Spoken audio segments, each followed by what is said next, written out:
भारत के मुरादाबाद नाम के छोटे से कस्बे में शर्मा परिवार काफी प्रसिद्ध था। शर्मा परिवार के दो बेटे थे, रवि और अमन। दोनों भाई एक साधारण लेकिन प्यार भरे घर में बड़े हुए थे। उनके पिता की एक छोटी सी ज्वेलरी की दुकान थी, जो परिवार की आय का मुख्य साधन थी। अपने विनम्र हालात के बावजूद परिवार में आपसी समझ और संतोष का माहौल था। बड़ा भाई रवि जिम्मेदार और मेहनती था। उसने छोटी उम्र से ही अपने पिता के साथ दुकान में काम करना शुरू कर दिया था। दूसरी ओर छोटा भाई अमन महत्वाकांक्षी था और एक अमीर और आकर्षक जीवन का सपना देखता था।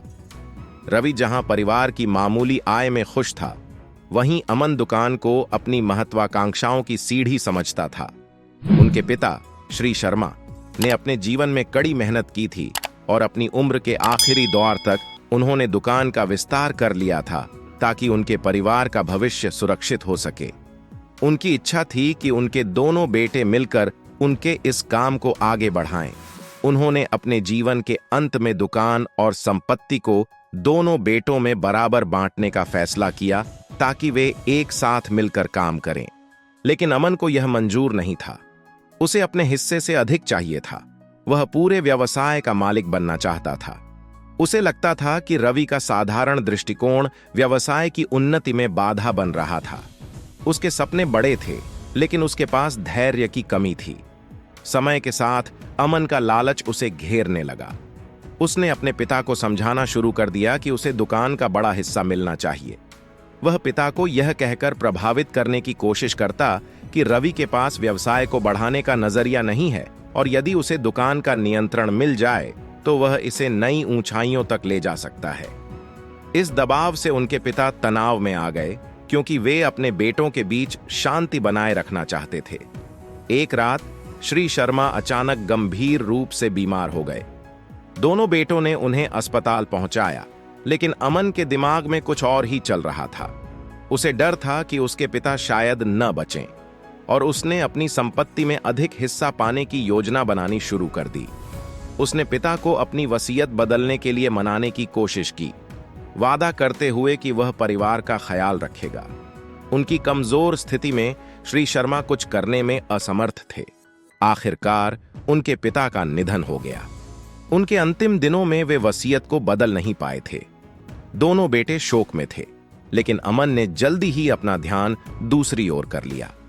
अंतिम संस्कार के कुछ ही दिनों बाद अमन ने रवि के सामने दुकान और संपत्ति में बड़े हिस्से की मांग रख दी। रवि चौंक गया। उसके लिए दुकान सिर्फ एक व्यवसाय नहीं थी, यह उनके पिता की मेहनत और परिवार के प्रति उनके प्यार का प्रतीक थी।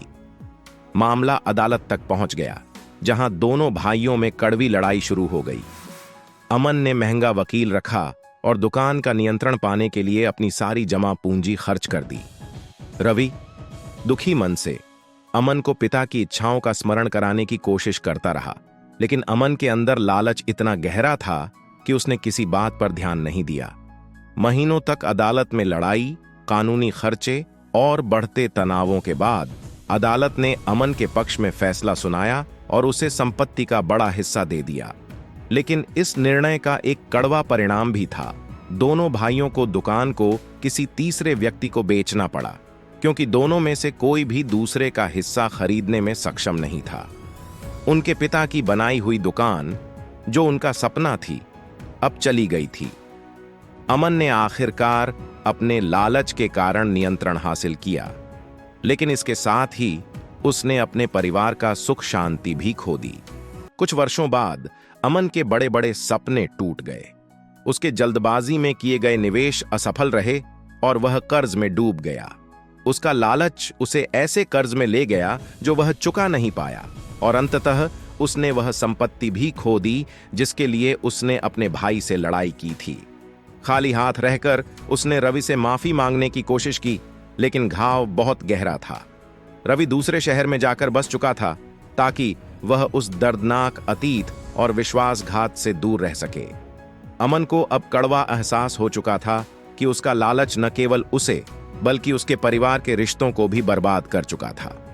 वह दुकान, जो उनके पिता की मेहनत का फल थी, अब गायब थी, और जिस दौलत का उसने सपना देखा था वह कहीं नहीं थी। मुरादाबाद के लोग अब भी शर्मा भाइयों की कहानी सुनाते हैं, लेकिन अब इसे एक चेतावनी के रूप में। पीढ़ी दर पीढ़ी माता पिता अपने बच्चों को रवि और अमन की कहानी सुनाकर बताते हैं कि लालच कितना खतरनाक हो सकता है और परिवार का मूल्य क्या होता है। सीख: लालच हमें अमीर बनने का सपना दिखाता है, लेकिन अक्सर यह हमें पहले से भी गरीब बना देता है। असली दौलत परिवार, निष्ठा और उस मन की शांति में होती है जो ईमानदारी से जीने से मिलती है। अगर अभी तक मेरे चैनल को सब्सक्राइब नहीं किया है तो प्लीज कर लीजिए और इस वीडियो को लाइक और शेयर करना मत भूलिए।